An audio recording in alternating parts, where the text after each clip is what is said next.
Olá, turma, tudo bom com vocês? Bom, hoje a gente vai conversar sobre o protocolo de prevenção de infecção de sítio cirúrgico, que é uma das infecções relacionadas à assistência à saúde, as IRAs. Nós trabalhamos já diversos protocolos com vocês, né? Inclusive com relação às IRAs, prevenção de infecção de trato urinário, a PAV, infecção de corrente sanguínea, mas nós ainda não havíamos trabalhado esse protocolo especificamente. Então, agora em 2023, vocês vão ver que nós vamos trabalhar esse assunto em diversas videoaulas, em encontros presenciais nos setores, atividades interdisciplinares, porque é um protocolo que envolve toda a equipe de saúde, tá? Mas em relação à infecção do sítio cirúrgico, a gente precisa contextualizar que são as complicações mais comuns decorrentes do ato cirúrgico. Então, elas ocorrem no pós-operatório em cerca de 3 a 20% dos procedimentos realizados, tendo um impacto significativo na morbidade e na mortalidade dos pacientes. Então, vocês vão identificar que o nosso protocolo ele segue o mesmo padrão do protocolo da Anvisa, que dita medidas de controle de acordo com os momentos. Então, temos as medidas de controle no pré-operatório, no intraoperatório e no pós-operatório. Antes da gente começar a nossa conversa de hoje, eu acho importante, mais uma vez, falar com vocês sobre os nossos documentos institucionais. A gente tem a área Q, que é a área da qualidade. Lá tem uma pasta chamada Documentos Institucionais, onde vocês encontram as nossas normas, os nossos POPs e outros documentos importantes. Então, para essa videoaula de hoje, a gente usou 2 documentos. Um é a norma, que é a norma fundamental para segurança na assistência ao paciente cirúrgico. É uma norma mais geral, que vai falar da meta internacional de segurança do paciente, da cirurgia segura, então não aborda especificamente a infecção de sítio cirúrgico, mas sim todos os pontos importantes quando a gente está falando de segurança do paciente nesse ambiente. E temos o POP elaborado pela CCIH, que é um POP mais específico, que é de prática de prevenção de infecção do sítio cirúrgico. Então, conheçam os documentos. Em caso de dúvidas, consultem os documentos, porque os documentos estão adaptados para a nossa realidade. Então, a gente pega aquele protocolo, padrão ouro, né, que é a Anvisa, a Organização Mundial de Saúde, dita para a gente, e a gente adapta para a nossa realidade. Então, consultem os nossos documentos. Hoje, nós vamos conversar sobre as medidas de controle pré-operatórias. Se a gente juntasse todas as medidas numa única videoaula, a aula ficaria muito extensa. Então, o que nós vamos fazer? Hoje a gente vai conversar sobre as pré-operatórias, um pedacinho. E as demais medidas de controle vão ser abordadas em outras videoaulas e em outras atividades que nós vamos fazer no decorrer do ano, beleza? Então, quando eu falo de medida de controle pré-operatória, a gente pensa logo nas enfermarias cirúrgicas, né, adulto e pediátrica, e no centro cirúrgico, porque parte desse cuidado é feito naquele momento anterior à entrada na sala operatória. Mas nós temos pacientes cirúrgicos em vários locais do hospital. Então, a gente tem na emergência, na clínica médica, no CTI. Então, esse protocolo é para toda a unidade, em especial, né, para a nossa unidade de pacientes internados, de pacientes internos. Os cuidados básicos que estão descritos no protocolo com relação às medidas de controle pré-operatórias são o banho e a tricotomia. Com relação ao banho, acho que é importante a gente ter em mente que esse banho ele pode ser feito na noite anterior ao procedimento cirúrgico ou até 2 horas antes do paciente ser encaminhado para o centro cirúrgico.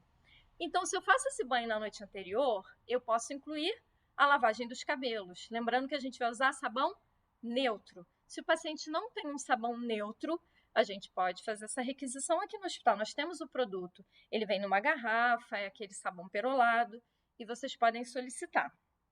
Se esse banho vai ser no dia da cirurgia, nós não vamos fazer a lavagem dos cabelos, porque o paciente não pode ir com os cabelos molhados para dentro do centro cirúrgico. Beleza? Aí chega a hora da polêmica, né? O banho com clorexidina desgermante a 2%. Vamos fazer? Não vamos fazer? Vocês podem identificar que até na avaliação de enfermagem pré-operatória que nós usamos no hospital, nós não temos, contemplada o uso da clorexidina desgermante. Por quê, gente? porque não há evidências científicas robustas ainda que comprovem que fazer o uso da clorexidina desgermante, né, no banho pré-operatório, de fato, previna infecção de sítio cirúrgico.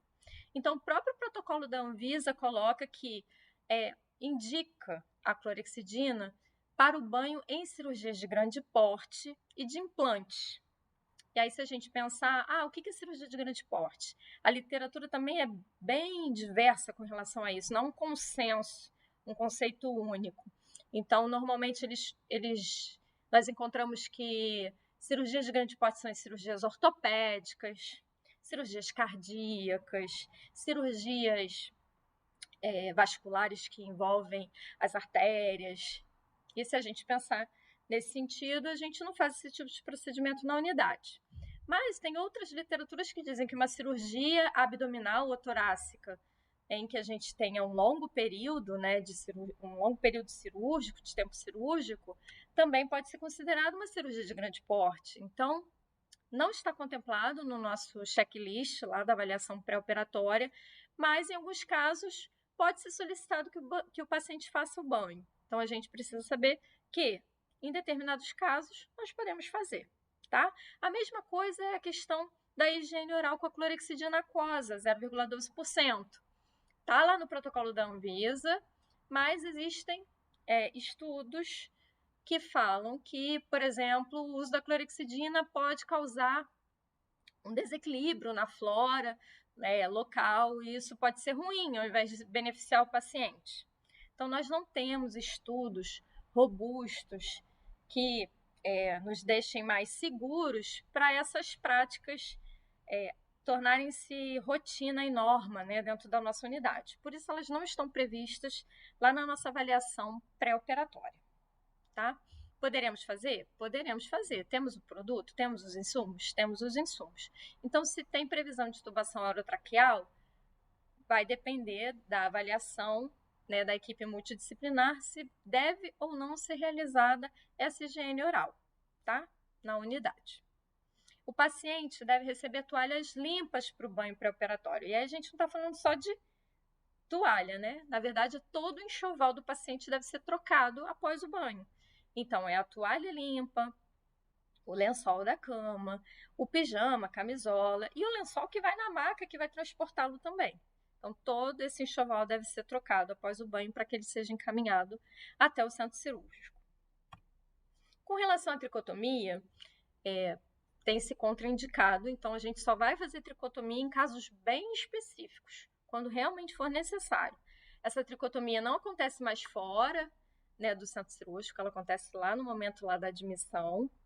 A gente vai utilizar o tricotomizador, né, que é o padrão ouro, não se usa mais lâminas de barbear, e nós vamos avaliar e documentar, antes do preparo da pele, a presença de marcas, verrugas, erupções ou qualquer outra condição da pele no local da incisão cirúrgica.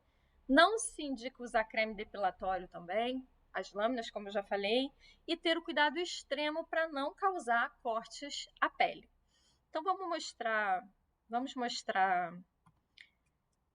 o procedimento da tricotomia, né? Que nós vamos precisar do tricotomizador, da fita hospitalar, das luvas de procedimento e lençol e toalha de banho.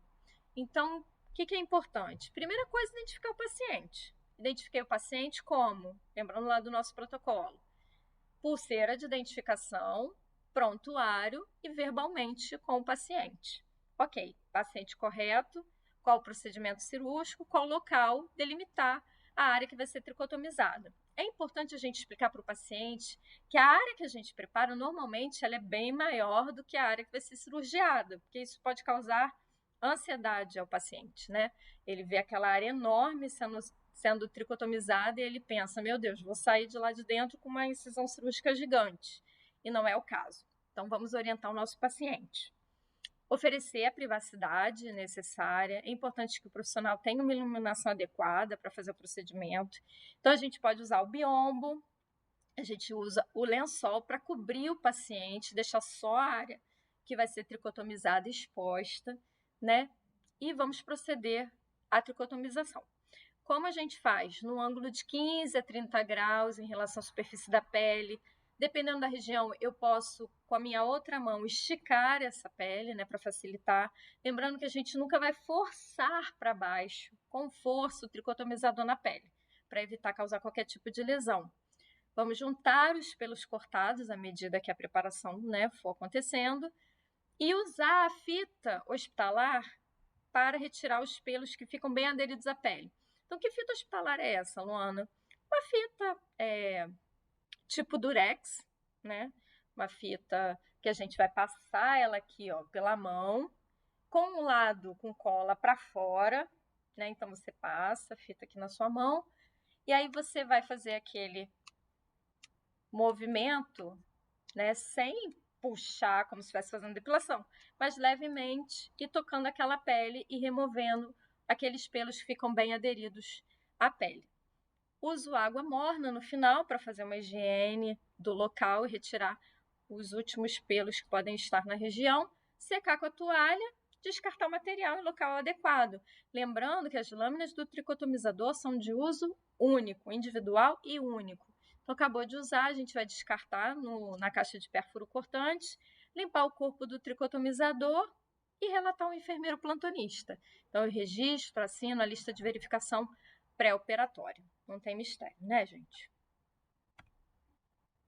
Outros cuidados que a gente vai ter lá no pré-operatório, que não estão ligados diretamente à prevenção de infecção de sítio cirúrgico, mas são muito importantes, que é a questão de encaminhar o paciente ao centro cirúrgico sem nenhum tipo de adorno e nenhum tipo de próteses móveis. Então, lá no nosso checklist tem retirada da prótese dentária, as lentes de contato, qualquer tipo de adorno, incluindo piercing, né, que às vezes tem mais dificuldade de retirar, as unhas e os cabelos artificiais. Isso é um grande problema.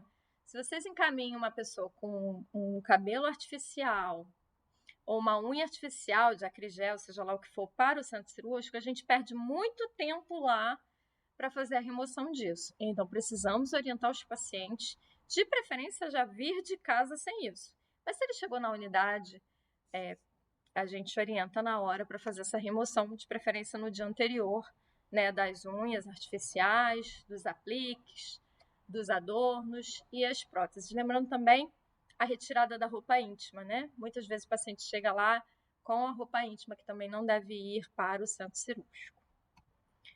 Então, hoje a gente conversou sobre isso, sobre as medidas de controle no pré-operatório, rapidinho, né?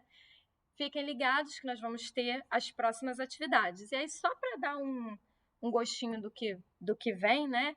Nas medidas de controle intraoperatórias, a gente vai falar da higiene das mãos, paramentação dos profissionais lá no centro cirúrgico, a profilaxia antimicrobiana, que é um conteúdo que está sendo dado para anestésio, para o grupo da anestesiologia, o preparo da pele do paciente, que é com os cirurgiões, e o controle da circulação de pessoal, que envolve toda a equipe.